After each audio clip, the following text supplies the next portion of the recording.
Hello everyone, स्वागत है आप सभी का to this amazing platform of आसानवे। और आज इस चैप्टर में हम लोग डील करने वाले हैं क्लास 9th का साइंस में केमिस्ट्री पोर्शन का एक बहुत ही important chapter, and that is matter in our surroundings. आप पीछे कंटेंट दिखाई दे ही रहा होगा कि मैंने ये क्या लिख रखा है सर। तो ये पहले ये कंटेंट ऑफ द चैप्टर है कि इस चैप्टर में हमें पढ़ना क्या क्या है। अगर मैटर का बात करें हम लोग, तो मैटर में सबसे पहले हम लोग इंट्रोडक्शन देखेंगे कि ये मैटर पढ़ने का हमको जरूरत क्यों पड़ रहा है और मैटर होता क्या है।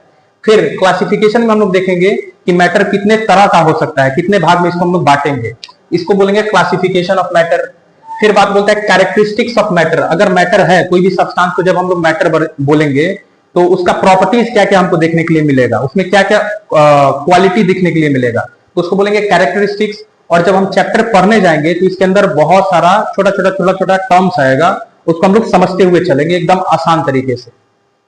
उसके बाद फिर हम लोग लेटेंट हीट देखेंगे, कुछ अलग अलग फिनोमेना लेटेंट हीट से जुड़ा हुआ, जैसे latent heat of fusion, latent heat of vaporisation, ये चीज समझेंगे। और लास्ट में हम लोग देखेंगे टेम्परेचर स्केल। टेम्परेचर स्केल में हम लोग तीन चीजों का बात करेंगे। एक डिग्री सेल्सियस का, इसको सेल्सियस स्केल बोलते हैं, एक CELSIUS सेल्सियस स्केल। एक देखेंगे हम लोग फारेनहाइट स्केल,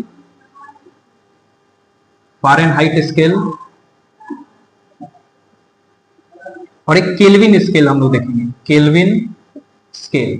समझ में आएगा? तो चलिए हम लोग चैप्टर को स्टार्ट करते हैं। पहला क्या बात बोलता है कि इंट्रोडक्शन में कि मैटर होता क्या है। किसी भी चीज को हम लोग मैटर कैसे बोलेंगे। जैसे मेरे पास ये मार्कर है, ये बोर्ड है, सामने एक फोन है, या फिर जो दीवार है, कॉपी का, बुक्स का बात करें, किताब का बात करें, ये सबको हम लोग कैसे क्लासिफाई करेंगे कि ये एक्चुअली में मैटर है या नहीं है। तो देखो, अब जितना भी हम लोग साइंस में टर्म्स देखेंगे उसको प्रॉपर्टीज के बेसिस पे पहले तोड़ना स्टार्ट करेंगे, और उसी प्रॉपर्टीज के बेसिस से हम लोग एक पूरा का पूरा डेफिनेशन तैयार कर लेंगे। अलग अलग डेफिनेशन तैयार कर सकते हैं। समझ में आया? क्योंकि लड़के क्या करते हैं, बेसिकली जो साइंस है उसको रटना स्टार्ट कर देते हैं। रटना नहीं है, हमें क्या करना है, जो भी उसके बारे में क्वालिटी पता है उसके प्रॉपर्टीज को पहले नोट डाउन करना सीखो, और उस नोट डाउन करने के बाद से जो प्रॉपर्टीज है उससे डेफिनेशन बना लो। तो जैसे मैटर का बात करें तो ये क्या बात बोलता है, कोई भी चीज जिसके पास कुछ ना कुछ मास हो। मास यानी अभी इतना समझो कि वजन हो। कोई भी चीज, अगर मार्कर का बात करें तो इसका कुछ ना कुछ वजन है, ठीक। इसका कुछ ना कुछ वजन अगर मेजर करेंगे तो 2 ग्राम, 5 ग्राम, 10 ग्राम दिखाई देगा। दूसरा चीज ऑक्युपाई स्पेस। अगर यहां पे रखेंगे तो मेरे हाथ पे कुछ ना कुछ जगह छेक रहा है, इसको यहां पे भी रखेंगे तो कुछ ना कुछ जगह छेक रहा है, या फिर किसी भी बोर्ड पे रखे तो जगह छेक रहा था, चेयर पे रखेंगे तो भी जगह छेकेगा। तीसरा चीज ऑफर्स रेसिस्टेंस। अगर मान लो कोई भी चीज जा रहा है, अगर चींटी जा रही है तो उसकी स्पीड को अप या डाउन करेगा, तो इसको बोलते हैं रेजिस्टेंस ऑफर करना, यानी किसी की स्पीड को अप और डाउन करना, इसको ऑफर रेजिस्टेंस। और चौथा है फेल्ट बाय सेंस ऑर्गन। अगर ये तीनों प्रॉपर्टी नहीं लग रहा है तो इससे चेक कर लेंगे कि अगर हम अपने सेंस ऑर्गन से उसे फील कर पा रहे हैं नहीं कर पा रहे हैं। तो डेफिनेशन अगर बनाना हुआ तो हम क्या बात बोलेंगे, एनीथिंग, कोई भी चीज, anything which have mass, occupy space, offers resistance and can be felt by sense organ. कोई भी चीज जिसका कुछ ना कुछ वजन हो, जो कुछ ना कुछ जगह छेके, और किसी के स्पीड को अप या डाउन करे, और या फिर हम लोग उसको सेंस ऑर्गन से अपने फील कर सके। जैसे पूछ दिया जाए, सर क्या मार्कर मैटर है? बिल्कुल है, क्योंकि इसका कुछ ना कुछ वजन है, जगह छेक रहा है, और किसी ना किसी की स्पीड को कम करेगा। और चौथा चीज, हम इसको सेंस कर सकते हैं, अपने स्किन से इसको टच कर सकते हैं, फील कर सकते हैं। तो यानी ये क्या है, मार्कर तुम्हारा क्या हुआ, एक मैटर है। मार्कर क्या है, एक मैटर है। एयर, सर एयर बताओ। एयर तो सर हम सिर्फ देख पा रहे हैं, उसे देख पा रहे हैं, तो क्या सेंस ऑर्गन में आई नहीं आता है? आता है, तो तुम फील तो कर पा रहे हो ना। दूसरा चीज, स्किन से इसको फील कर पाएंगे, हवा जब बहेगा तो फील कर पा लिए, पहला कंडीशन। दूसरा कंडीशन ध्यान से देखो तो ऑफर्स रेजिस्टेंस, किसी की स्पीड को कम या ज्यादा कर सकता है। सर हवा, बिल्कुल।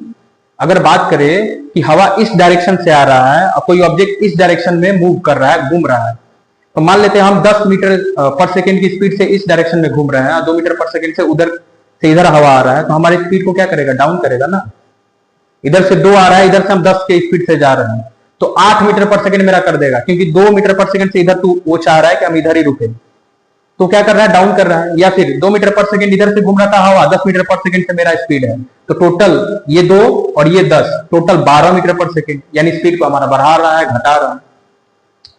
जगह भी छेकेगा। अब बोलोगे सर एयर जगह कैसे छेकता है, तो सिंपली समझना भाई, बलून हम लोग लेके आते हैं, और उसमें हवा नहीं भरे हुए हैं, तब उसको वजन करेगा तो 2 ग्राम 3 ग्राम निकलेगा।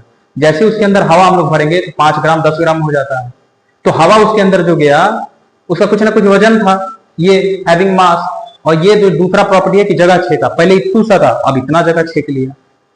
तो ये चारों प्रॉपर्टी से हम लोग बता सकते हैं दुनिया में कोई भी चीज को वो मैटर है या नहीं है, यही चारों कंडीशन है। अब जैसे हम बात करें एल्कोहल का, ALCOHOL, एल्कोहल का, या फिर स्मेल ऑफ परफ्यूम का। सर स्मेल ऑफ परफ्यूम कैसे हो जाएगा? स्मेल ऑफ परफ्यूम एक्सेट्रा, समझ में आ रहा है? या फिर अगर हम बात करें हनी का, वाटर मिल्क के बाद हम लोग बात करें हनी का या फिर मिल्क का, ये सारा का सारा मैटर है। यही चारों प्रॉपर्टी लगा ना भाई, having mass, occupy space, offers resistance and can be feeled by sense organ. Sense organ कितने तरह का? तो 5 तरीके का सेंस ऑर्गन होता है। कौन कौन? आई होगा, ईयर होगा, नोज होगा, टंग होगा एंड स्किन होगा। ये सारा चीज हमको समझ में आ रहा है। रेजिस्टेंस में मैंने क्या लिखा है? एबिलिटी ऑफ अ मटेरियल या फिर सब्सटेंस टू प्रोड्यूस ऑब्स्टिकल और बैरियर। किसी भी ऑब्जेक्ट के या सब्सटेंस के स्पीड को अप एंड डाउन करे तो इस प्रॉपर्टी को हम लोग रेजिस्टेंस बोलते हैं। अभी केमिस्ट्री में इतना समझेंगे, फिजिक्स में ये टोटली अलग होता है। फिर बात बोलता है तुम्हारा मास का। सर मास मतलब क्या? तो अभी तुम इतना समझ सकते हो, अगर समझ में आएगा तो ठीक, नहीं तो इतना समझ लेना जिसका कुछ ना कुछ वजन हो। मास यानी क्या? क्या डेफिनेशन लिखा है मैंने? The actual quantity contained in a body और मैटर। अगर कोई भी सब्सटेंस है या बॉडी है या फिर मैटर है, जो भी बोल दो, तो ध्यान से देखें तो प्रॉपर हमको एक शेप दिखाई दे रहा है, लेकिन ये बहुत सारे छोटे छोटे छोटे छोटे पार्टिकल्स से मिलकर बना है। अब ये जितने भी छोटे छोटे पार्टिकल्स है, इनका कितना क्वांटिटी है इस टोटल सब्सटेंस के अंदर, उसी को तो मास बोलेंगे। यानी the actual quantity, total actual quantity contained in this body, यानी छोटा छोटा पार्टिकल्स इसके अंदर कितना कंटेन्ड है, रखा हुआ है कितना क्वांटिटी में, उसी को मास बोलते हैं। ठीक है सर, ये भी समझ में आया। सर अब मास के बारे में कुछ छोटा छोटा फैक्ट्स जान लो कि एसआई यूनिट क्या होता है मास का। SI unit of mass, SI unit of mass होता है किलोग्राम। क्या होगा? किलोग्राम। इसका जो एसआई यूनिट किलोग्राम होता है, इसको केजी ऐसे लिखते हैं शॉर्ट टर्म में। दूसरा जो सीजीएस यूनिट होता है इसका, सीजीएस यूनिट ऑफ मास, इसको हम बात बोलते हैं हम लोग सेंटीग्राम से। सेंटीग्राम समझ में आएगा? इसको सीजी से हम लोग लिखते हैं। अब इतना हमको क्लियरली समझ में आ रहा है। अब नेक्स्ट बात क्या बात बोलता है कि इंट्रोडक्शन में समझ में आया कि मैटर क्या है, रेजिस्टेंस क्या है, सेंस ऑर्गन क्या है, मास समझ में आया। अब नेक्स्ट बात हमसे बोलता है मैटर के क्लासिफिकेशन के बारे में कि मैटर कितना तरह से हो सकता है। तो मिटाते हम लोग, देखते हैं आगे next.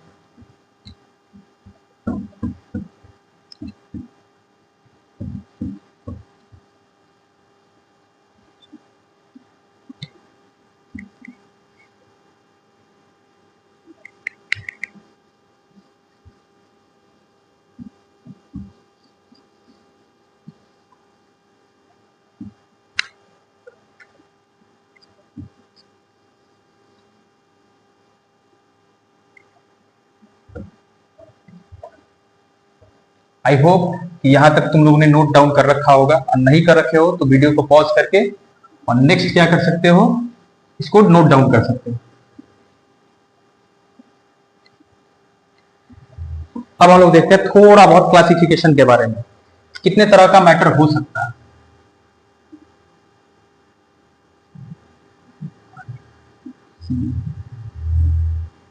Classification of matter.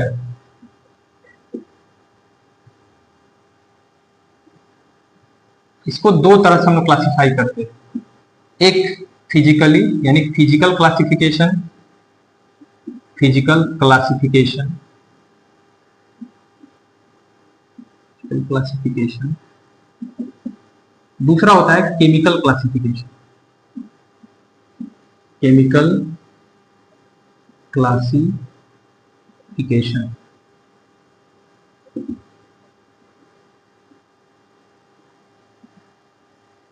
Physical classification, इसका मतलब क्या है? जिसको फिजिकली हम लोग टच कर पाएंगे, वैसे मैटर जिसको हम लोग फिजिकली टच कर सकते हैं, जैसे दूध है, पानी है, हनी है, या फिर बोर्ड का बात करें, समझ में आ रहा है, सामने जो स्टूडियो हम लोग का लगा हुआ अलग अलग सब्सटेंस को टच कर सकते हैं, बोर्ड्स है, समझ में आ रहा है। हमारा जो ह्यूमन बॉडी है ये भी तो मैटर है भाई, हम भी तो कुछ ना कुछ जगह छेक रहे हैं, मेरा भी कुछ ना कुछ वजन है, हम भी चाहे तो किसी स्पीड चलते हुए चीज को आगे हम रोक सकते हैं, तो हम भी क्या है, मैटर है, समझ में आ रहा है। तो हमको कोई टच कर सकता है, तो अगर कोई टच कर सकता है, फिजिकली टच कर पा रहा है, तो उसको फिजिकल क्लासिफिकेशन में रखते हैं। और फिजिकल क्लासिफिकेशन ऑफ मैटर ये 5 तरीके का होता है। पहला सॉलिड, सॉलिड, दूसरा होता है लिक्विड, तीसरा होता है गैस। सर इतना ही तो होता है, अभी और होता है, 9th में थोड़ा बहुत हम लोग एक्सपेंड करेंगे चीजों को। ये क्या है, प्लाज्मा, ये 4th स्टेट ऑफ मैटर है। और 5th जो है इसको बोलते हैं BEC, BEC यानी Bose Einstein, Bose Einstein condensate, condensate, Bose Einstein condensate. ठीक, अब केमिकल क्लासिफिकेशन को अभी हम लोग होल्ड पे रखेंगे, ये नेक्स्ट आने वाले लेक्चर्स में हम लोग डील करेंगे, नेक्स्ट पार्ट में। अब क्या बात बोलता है, तुम लोग ऑलरेडी जानते होंगे कि सॉलिड, लिक्विड, गैस, ये हम लोग 8 क्लास तक डील किए थे, लेकिन 9th में प्लाज्मा और BEC 2 तरह का और मैटर होता है, हाँ 5 तरह का मैटर होता है। अब बोल रहा है कि सर ये जो आप क्लासिफिकेशन किए हो मैटर का, अभी क्लासिफिकेशन क्या होता है जरा वो समझा देना। बिल्कुल समझा रहा हूं, देख, क्लासिफिकेशन, क्लासिफिकेशन मैंने क्या बात बोला था, अगर साइंस में कोई भी टर्म्स है तो सबसे पहले प्रॉपर्टीज के बेसिस पे छोड़ो। पहला चीज ये क्या बात बोलता है, एक प्रोसेस है, क्या है, एक प्रोसेस है जिसमें हम क्या करते हैं, चीजों को ग्रुप करते हैं, यानी grouping, grouping things, grouping things, process of grouping things on the basis of, on the basis of similarity, similarity and dissimilarity, and dissimilarity, समझ में आएगा। एक ऐसा प्रोसेस है यानी चीजों को हम लोग ग्रुपिंग करते हैं। सर ग्रुपिंग मतलब क्या, यानी जिसके पास एक जैसा प्रॉपर्टी है, जिसके पास अलग अलग प्रॉपर्टी है, उसको एक तरह।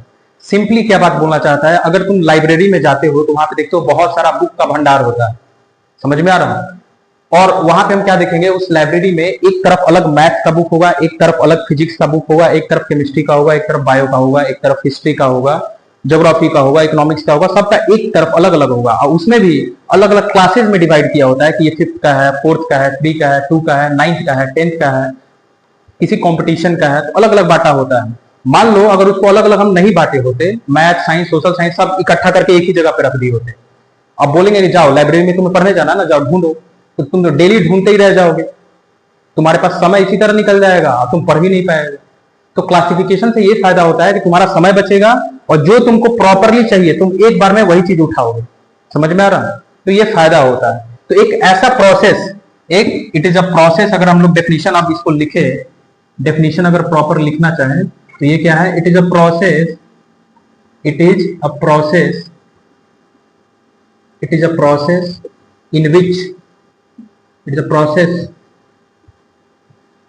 of grouping things, it is a process of grouping things on the basis of, on the basis of similarity, similarity and dissimilarity, dissimilarity. Sir यहां भी हमको समझ में आ रहा है, लेकिन एक नया टर्म है यहाँ पे, सिमिलैरिटी और डिसिमिलैरिटी। कुछ नहीं होता है, देखिए यहाँ पे सिमिलैरिटी को अगर हमको डिफाइन करना हुआ तो हम क्या बात बोलेंगे, similarity having same property, having same property, एक जैसा प्रॉपर्टी होना, एक जैसा प्रॉपर्टी होना, इसको बोलते हैं सिमिलैरिटी। और डिसिमिलैरिटी क्या बात बोलेंगे, डिसिमिलैरिटी उसको बोलेंगे having different properties, having different property of a substance, of a substance, किसी भी सब्सटेंस का। अब जितना भी दुनिया में चीजें हैं, कुछ हम क्या देखते हैं, जैसे कहावत हम लोग सुनते हैं ना कि एक जैसा आदमी जो होता है उसका जो बहरूपिया होता है 7 तरह का हो सकता है।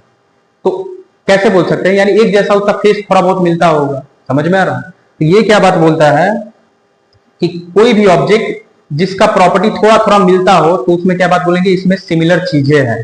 समझ में आया। जैसे मैथ्स का बात करें, सारा मैथ्स बुक एक साथ रखेंगे तो उसमें सिमिलरिटी क्या है कि उसको अगर बुक्स को खोलेंगे तो उसमें नंबर्स दिखाई देगा हमको, मैक्सिमम मैथ का सवाल दिखाई देगा, मैथ का कंसेप्ट दिखाई देगा, तो ये सिमिलरिटी है उसके अंदर।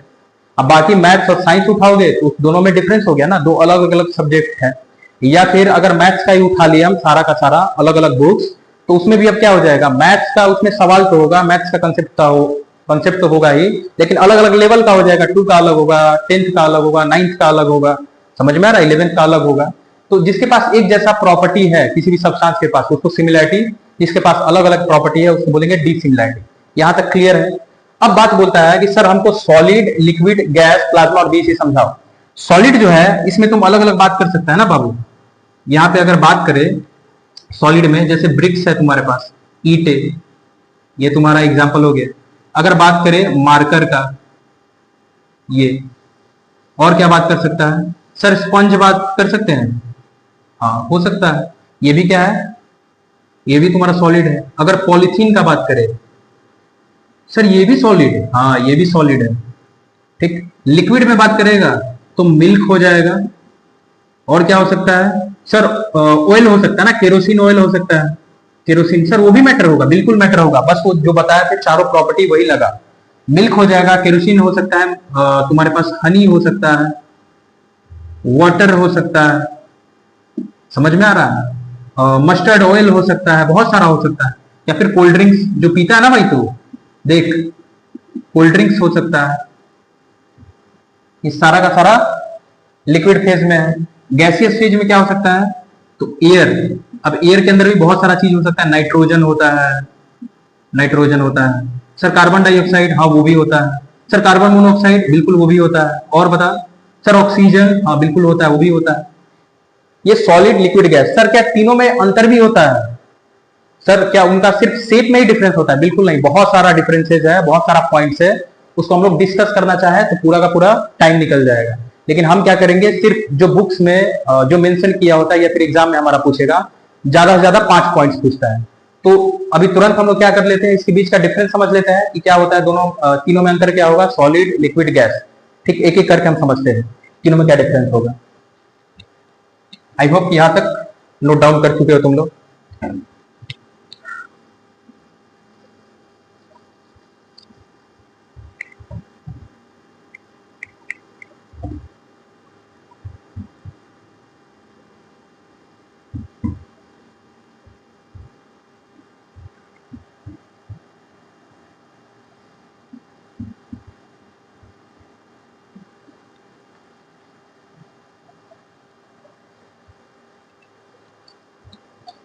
अब देख देख भाई, यहां पे अब यहां पे बात बोलता है प्रॉपर्टी का, प्रॉपर्टी, यहाँ पे नेम ऑफ प्रॉपर्टी हम लोग लिखेंगे, क्या क्या प्रॉपर्टी।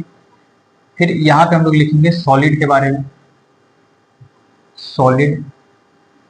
यहाँ पे लिखेंगे हम लोग थोड़ा बहुत लिक्विड के बारे में।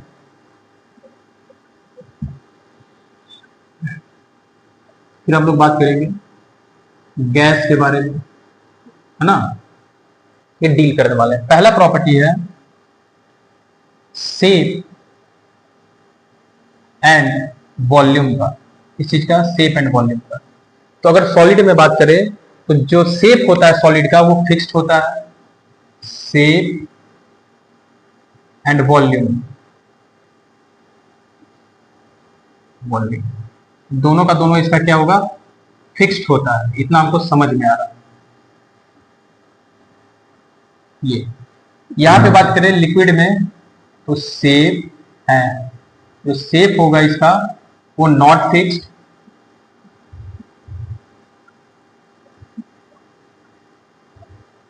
वॉल्यूम इसका फिक्स्ड होगा।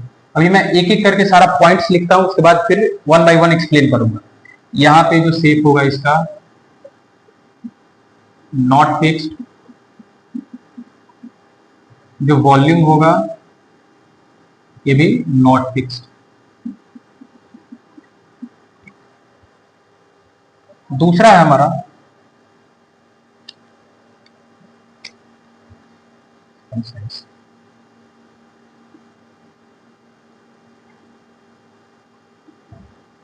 Intermolecular force of attraction. Intermolecular force of attraction ये क्या होता है? हाई बॉन्डिंग, हाई बॉन्डिंग, लो बॉन्डिंग,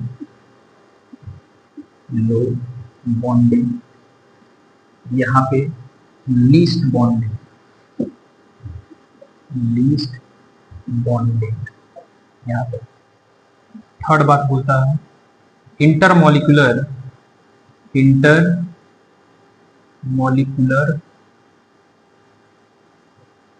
स्पेस, यहाँ पे least space between particles, particles, यहाँ पे low space between particles, between particles, यहाँ पे least, sorry high space between particles.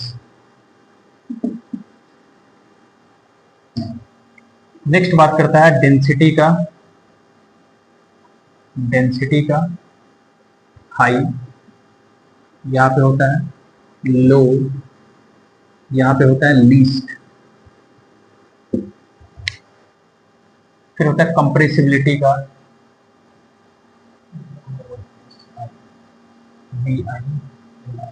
Compressibility का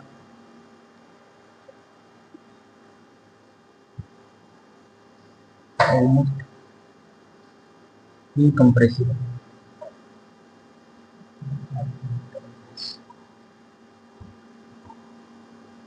कंप्रेसिबल, कंप्रेसिबल,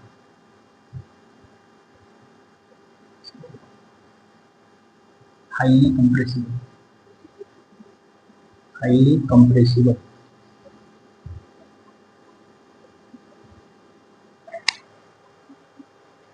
फिफ्थ है, sixth MP, MP and BP. High, high होता है दोनों इसका, एमपी भी और बीपी भी। इसका लो होता है एमपी और एमपी भी और बीपी भी। इसका लीस्ट होता है एमपी भी और बीपी भी। सर क्या समझा रहे थे वो समझा दो। मैंने जब क्या बात बोला सॉलिड लिक्विड गैस में डिफरेंस बताना है, तो पहला मैंने बताया शेप एंड वॉल्यूम का। जो सॉलिड होता है, समझ में आ रहा है? जैसे ये मेरे पास क्या है, एक बोर्ड है, तो इसका अगर शेप देखे तो रेक्टेंगुलर शेप में है। कैसा शेप में? रेक्टेंगुलर शेप में। अगर यहां पे रखे हैं तो रेक्टेंगुलर शेप में है। क्या इसको कहीं और भी उठा के रखेंगे तो इसका शेप चेंज हो जाएगा? जो शेप था वही तो रहेगा। तो इसका जो शेप है वो फिक्स्ड होता है सॉलिड का, और जो वॉल्यूम होता है, जितना यहाँ पे जगह छेक रहा है और कहीं भी रखेंगे तो उतना ही जगह छेकेगा। तो इसका मतलब ये है कि जो वॉल्यूम है वो भी इसका फिक्स है।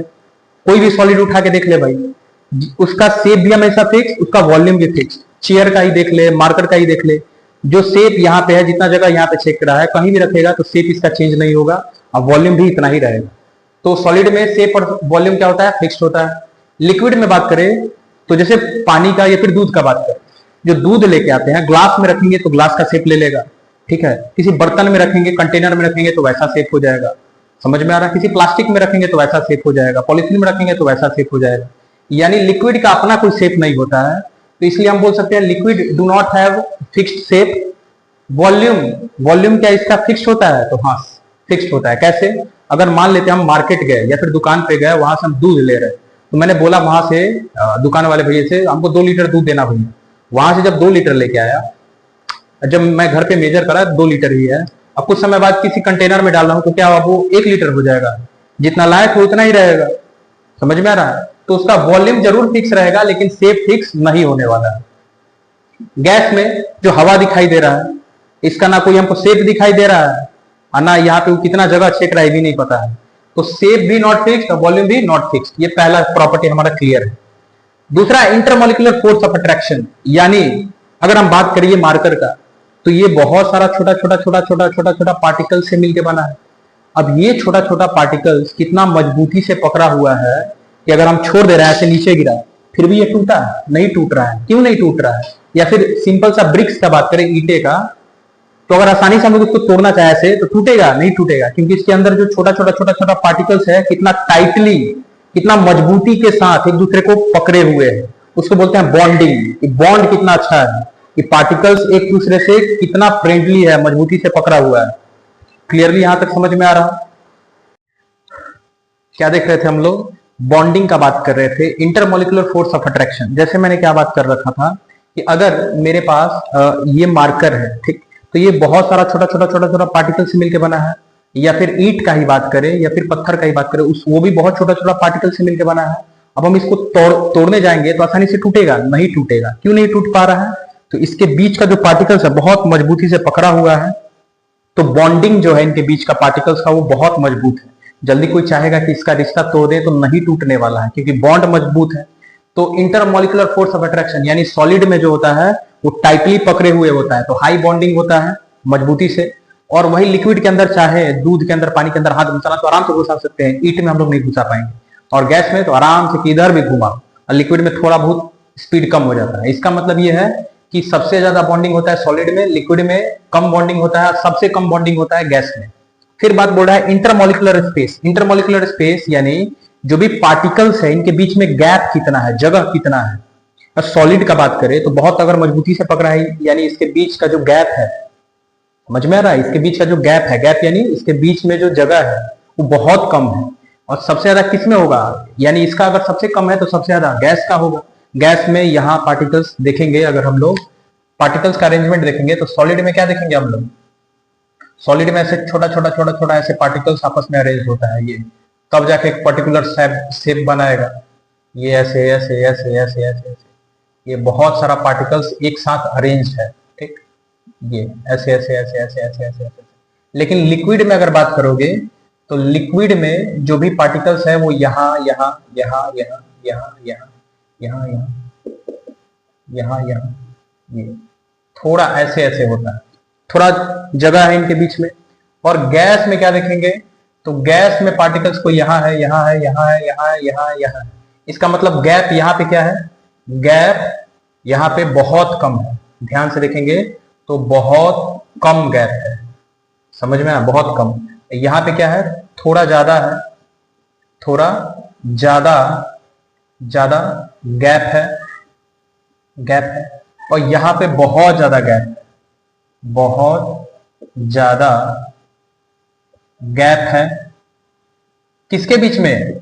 तो between particles, between particles, between particles, particles के बीच में गैप बहुत ज्यादा है।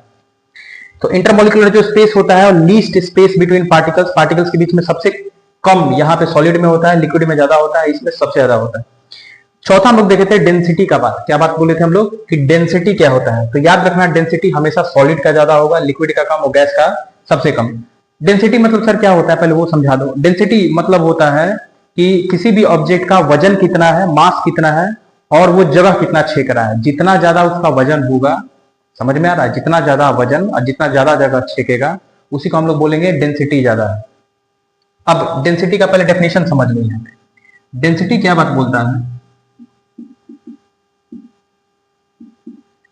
मास per unit, mass per unit volume, per unit volume of a substance, of a substance is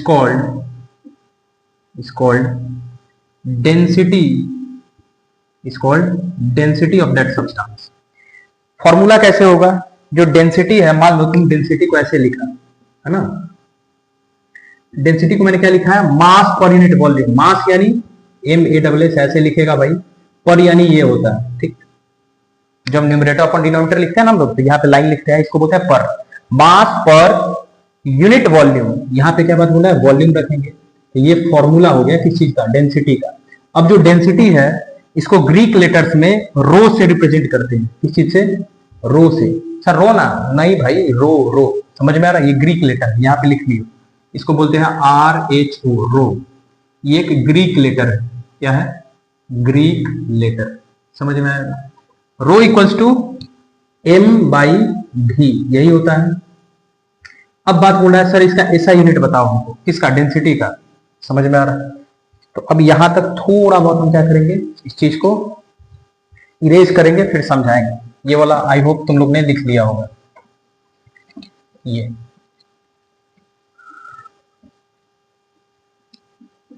अब क्या बात बोलता है सर ऐसा यूनिट बताओ उसका। तो ऐसा यूनिट क्या हो जाएगा भैया? SI unit of density. Density का एसआई यूनिट क्या हो जाएगा? तो पहले हमको ये बताओ कि एसआई यूनिट मास का क्या होता है। तो SI unit of mass is kilogram. क्या होता है? किलोग्राम, मैंने पहले ही बता रखा था। और एसआई यूनिट ऑफ वॉल्यूम क्या होता है? तो वो होता है मीटर क्यूब। अच्छा एक सेकेंड सर, मैंने बोला बोल बेटा बोल। बोला सर आप मास का हमको बता रखे थे कि एसआई यूनिट क्या होगा? किलोग्राम होगा, बता रखे थे। अब हमको थोड़ा वॉल्यूम का समझाओ कैसे होगा। तो देख ये वॉल्यूम है तेरे पास ना, अगर हम बात करें ये तेरे पास फिगर कौन सा है? क्यूबॉइड है। अब क्यूबॉइड में ध्यान से देखेगा ये, तो तेरे पास क्या क्या होगा? तो लेंथ होगा, ये ब्रेथ होगा तेरे पास, समझ में आ रहा है? और ये हाइट होगा कुछ ना कुछ। ये 3D फिगर है। क्या है ये 3D फिगर है तेरे पास। अब जब वॉल्यूम निकालने जाता है तुम क्यूबॉइड का, वॉल्यूम ऑफ क्यूबॉइड क्या होता है sir? L into B into H. मैंने बोला ठीक है भाई, चल इतना पता है तुझे। लेंथ जो होगा कुछ ना कुछ मान लेते हैं 5 मीटर होगा, जो ब्रेथ होगा कुछ ना कुछ 2 मीटर होगा, और जो हाइट होगा मान लेते हैं 3 मीटर है। तो ध्यान से देख, सब मीटर मीटर मीटर। और मीटर किसका यूनिट होता है? तो लेंथ का होता है ना भाई। इसका मतलब सारा का सारा LBH की जगह पे ए हम लोग क्या लिख सकते हैं? इसका क्या होता है? मीटर ही होगा। इसका भी क्या होगा? मीटर ही होगा। इसका क्या होगा? मीटर ही होगा। यानी metre into metre into metre, यानी मीटर क्यूब आया। इसीलिए हम लोग क्या लिखे हैं? SI unit of density KG per metre cube. क्यों? क्योंकि एसआई यूनिट जो हुआ, यहां पे लिख लियो कि जो एसआई यूनिट हुआ किस चीज का? वॉल्यूम का, वो क्या हो गया? Metre cube. समझ में आया? और अगर तू सीजीएस यूनिट लिखेगा, क्या लिखेगा? सीजीएस यूनिट ऑफ वॉल्यूम, तो वो क्या हो जाएगा सर? Centimetre cube. कैसे सेंटीमीटर क्यूब? क्योंकि जो सीजीएस यूनिट होता है किस चीज का, ये याद कर लेना, जो सीजीएस यूनिट होता है लेंथ का, वो होता है सेंटीमीटर। क्या होता है? सेंटीमीटर। और एक और चीज वहां पे लिख लेना, ये थोड़ा इधर लिख दे रहा हूं मैं, जो एसआई यूनिट होता है किस चीज का? एसआई यूनिट ऑफ मास, शायद मैंने लिखवा रखा था, किलोग्राम। समझ में आएगा ना भाई? और जो सीजीएस यूनिट होता है, सीजीएस यूनिट ऑफ मास, वो होता है सेंटीग्राम। सीजी से रिप्रेजेंट करते हैं। इतना समझ में आएगा? अब थोड़ा इरेज करते हैं हम लोग, समझते हैं क्या बात बोल रहे हैं। यहां तक आई होप कि तुम लोगों ने नोट कर रखा होगा। क्लियर है? और नहीं तो 2 मिनट लो, वीडियो को पॉज करो और नोट डाउन करके फिर वीडियो को तुम लोग क्या कर सकते हो? स्किप कर सकते हो। नेक्स्ट है, अब थोड़ा मिटाते हैं हम लोग। अब बात करता है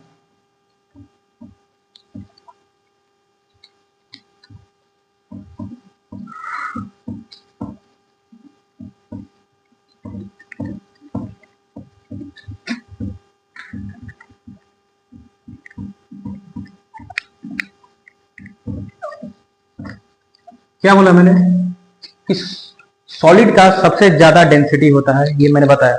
अब यहां पे मैं क्या बोलना चाह रहा हूं, तू वजन से देख।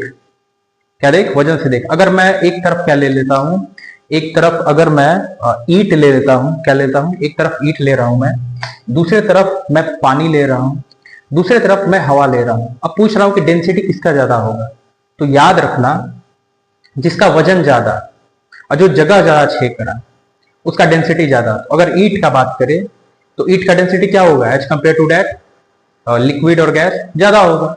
या फिर सिंपली अगर हम लोग इसमें ले ले, कुछ एग्जांपल्स ले ले डेंसिटी समझने के लिए लिक्विड का, तो वो क्या बात बोल रहा है, जैसे मिल्क है तेरे पास, एक तरफ मिल्क है, उसके बाद फिर क्या है तेरे पास, वाटर है, हनी है, ब्रिक्स है। अब हम पूछ दिए कि बताओ डेंसिटी सबसे ज्यादा किसका, किसका डेंसिटी सबसे ज्यादा, तो बोलोगे सर ब्रिक्स का सबसे ज्यादा। क्यों? क्योंकि वजन ज्यादा। बिल्कुल, ब्रिक्स का सबसे ज्यादा डेंसिटी। फिर उसके बाद किसका होगा, तो भाई हनी का। क्यों? क्योंकि चिपचिपा होता है ना भाई, वजन ज्यादा होगा, हमको समझ में आएगा।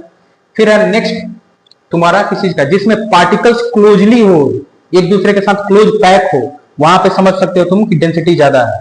जब क्लोजनेस ज्यादा होगा, अगर कोई भी, जैसे मान लेते हैं ये तुम्हारे पास मार्कर है, इसका जो जो छोटा छोटा पार्टिकल्स है इसके बीच में क्लोजनेस यानी बॉन्डिंग ज्यादा है, तो ज्यादा मजबूती से जो पकड़े होगा पार्टिकल्स को, वहां पे डेंसिटी ज्यादा। तो अगर हनी में देखेंगे तो चिपचिपा होता है, तो ऑब्वियसली क्या होगा, इसका पार्टिकल्स एक दूसरे से नजदीकी से पकड़ा हुआ है, तो इसका डेंसिटी ज्यादा। फिर किसका ज्यादा, तो मिल्क का ज्यादा। और फिर किसका ज्यादा, तो वाटर का। समझ में आ रहा है? तो ये डेंसिटी का बात कर रहा है। अब यहां पे फिर क्या बात करता है तुमसे, कंप्रेसिबिलिटी का। सर कंप्रेसिबिलिटी समझा दो, हाँ वो समझ लो। कंप्रेसिबिलिटी क्या बात बोलता है, COMPRESSIBILITY, ये एक प्रॉपर्टी होता है, प्रॉपर्टी होता है to change shape, to change shape when external force applied। Sir क्या बोलना चाह रहे हो आप कंप्रेसिबिलिटी का मतलब? मैं सिंपली ये बोलना चाह रहा हूं कि जैसे कंप्रेसिबिलिटी क्या होता है, एक ऐसा प्रॉपर्टी, किसी भी सब्सटेंस का एक ऐसा प्रॉपर्टी जिसमें हम क्या करें, फोर्स लगा के उसके शेप को चेंज कर सके। सर क्या बात बोलना चाह रहे हो आप? सिंपली देख मैं क्या बोलना चाह रहा हूं,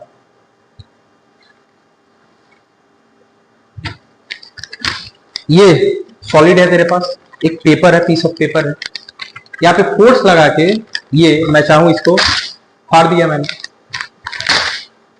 फाड़ दिया ना, शेप चेंज कर दिया मैंने। क्या कर दिया, सिंपली इसका मैंने शेप चेंज कर दिया। या फिर इसका सिंपल सा एग्जांपल तू देख सकता है, क्या देख सकता है कि अगर हम लोग जो डेकोरेशन में, डेकोरेशन के लिए एक हरा कलर का ईटा जो आता है, जिसमें लोग क्या करते हैं, फ्लावर्स को रखते हैं, समझ में आया, सजाने के लिए, तो उसको पहले पानी में डाला जाता है और जितना दबाएंगे वो दबता चला जाएगा।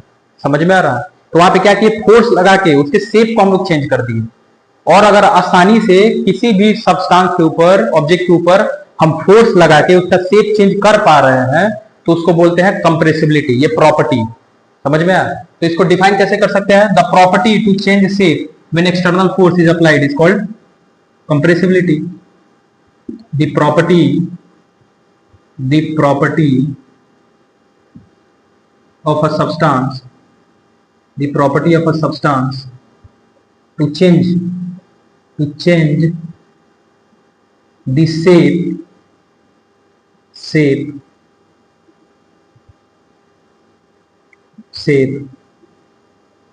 when external force is applied, when external force is applied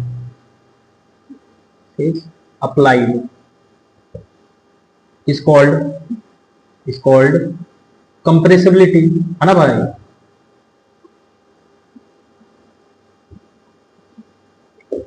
अब सिंपल से आपको ये बता भाई, एक तरफ ब्रिक्स है तेरे पास, एक तरफ वाटर है, एक तरफ हवा है, तो आसानी से किसको दबा सकता है, सॉलिड दबेगा?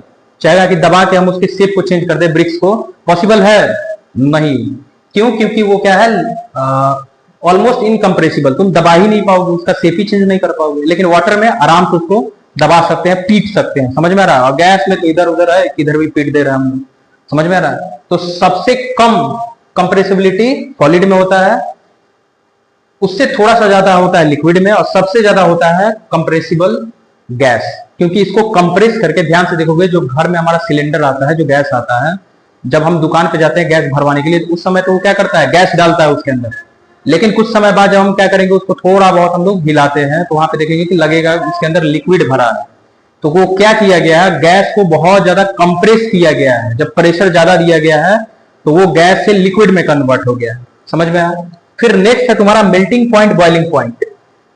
जैसे हम लोहे का कोई सब्सटेंस ले लिए, और जब हम पिघलाने जाएंगे उस लोहे से लिक्विड में, तो वो समय ज्यादा लेगा, या फिर बर्फ हम रखे हैं, बर्फ को पानी में पिघलाना चाह रहे हैं, वो ज्यादा समय लेगा। तो ऑब्वियसली कौन लेगा, तो लोहा लेगा। समझ में आ रहा है? और लोहा क्या है, सॉलिड है, और लिक्विड के जो हम बर्फ का बात करें ये, तो वो वाटर का एक फेज था ना, क्या था, वाटर का फेज था। तो हम क्या देखेंगे कि सॉलिड का हमेशा melting point, boiling point high होता है। सर मेल्टिंग पॉइंट क्या होता है, एक ऐसा प्रोसेस जिसमें सॉलिड लिक्विड में कन्वर्ट हो जाए।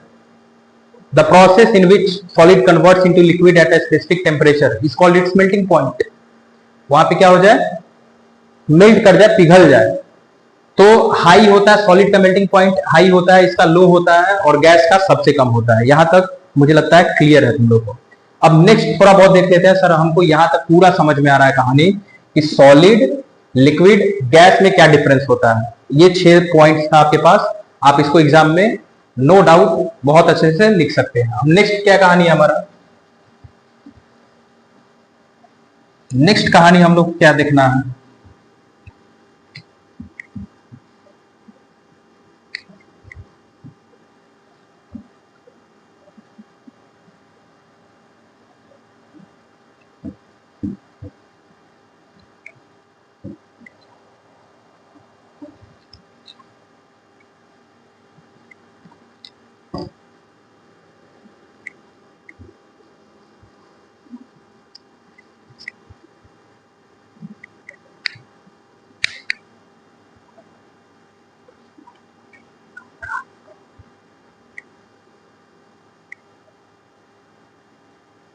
अब तुम सॉलिड लिक्विड गैस देख रखे थे। अब नेक्स्ट था प्लाज्मा। क्या था, प्लाज्मा। सर ये प्लाज्मा क्या होता है भाई, देख समझ में आएगा तुझे। पहला चीज, ये फोर्थ स्टेट ऑफ मैटर होता है। क्या होता है sir, fourth state of matter हो तो हो। ठीक है सर, ये कौन सा लैंग्वेज है भाई, चल देख लैंग्वेज पे मत जा, समझ बात को, समझ क्या है फोर्थ स्टेट ऑफ मैटर। फिर नेक्स्ट है तेरे पास हॉट आयोनाइज्ड गैस, हॉट, इसको बोल सकते हैं हम लोग super energetic particles, super energetic particles, ये सुपर एनर्जेटिक पार्टिकल्स होता है। कंसिस्ट्स ऑफ यानी रखता है अपने पास,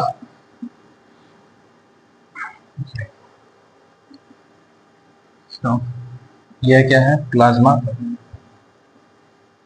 hot ionised gas, hot ionised gas and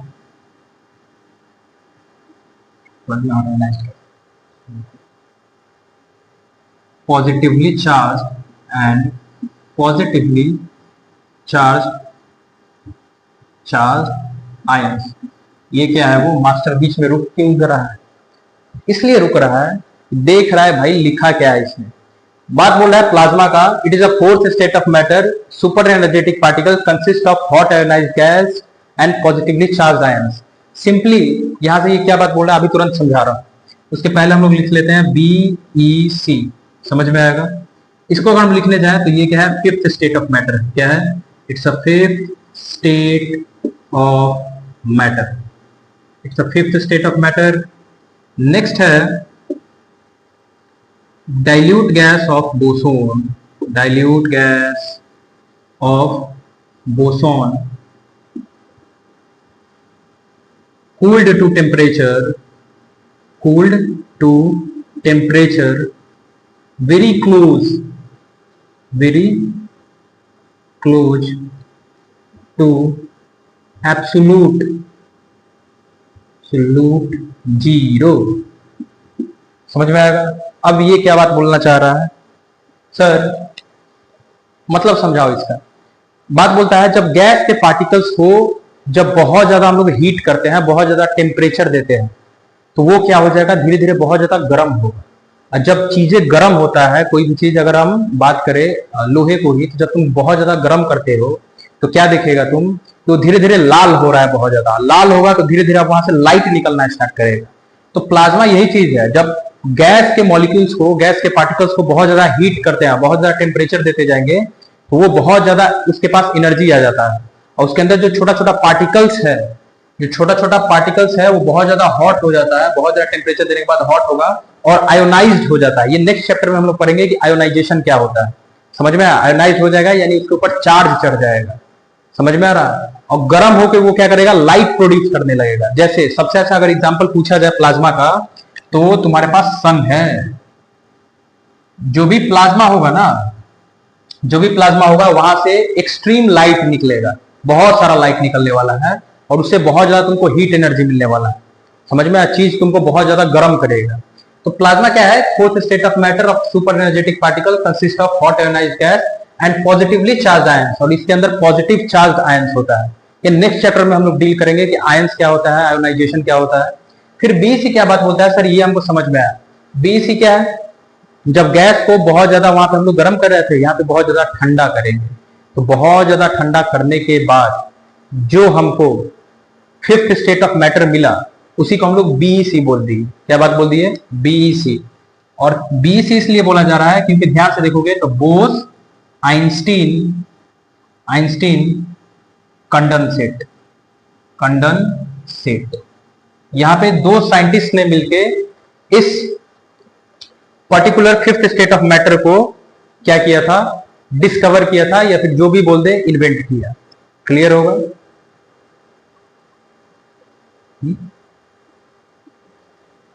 okay, तो नेक्स्ट हम लोग लेक्चर में हम क्या बात करेंगे, आगे हम लोग देखेंगे inter conversion of three states of matter, और अलग अलग जो भी अभी टर्म्स रह चुका है कि जैसे रिजिडिटी क्या होता है, फ्लूइडिटी क्या होता है, और भी बहुत सारा चीज। या फिर अगर हम बात करें सॉलिड लिक्विड में कन्वर्ट हो तो क्या बात बोलते हैं, जैसे हम लोग नेफ्थलीन बॉल लेके आते हैं। नेफ्थलीन बॉल यानी क्या, जो फिनाइल का गोटी लेके आते हैं, या फिर जब भी हम क्या करते हैं, अगरबत्ती जलाते हैं, समझ में आ रहा है, उसका सुगंध बहुत दूर तक चला जाता है। या फिर जब हम लोग खाना जो भी गर्म बन रहा होता है तो उसका दूर तक स्मेल जाता है, लेकिन ठंडा खाना का दूर तक स्मेल नहीं जा पाता है। ये अलग अलग रीजन है, हम लोग पढ़ेंगे क्यों ऐसा होता है। समझ में आ रहा है? या फिर हम लोग बात करें जो घड़ा लेके आते हैं हम लोग गर्मी के दिनों में, उसमें जब हम पानी पीते हैं कुछ समय बाद तो हमको ठंडा फील होता है, ऐसा क्यों होता है? समझ में? अलग अलग कहानी हम लोग पढ़ेंगे, और उसके बाद फिर इवापोरेशन के बारे में थोड़ा बहुत पढ़ेंगे, और लास्ट में हम लोग टेम्परेचर स्केल के बारे में डिस्कशन करेंगे। तो ये हमारा पार्ट फर्स्ट था।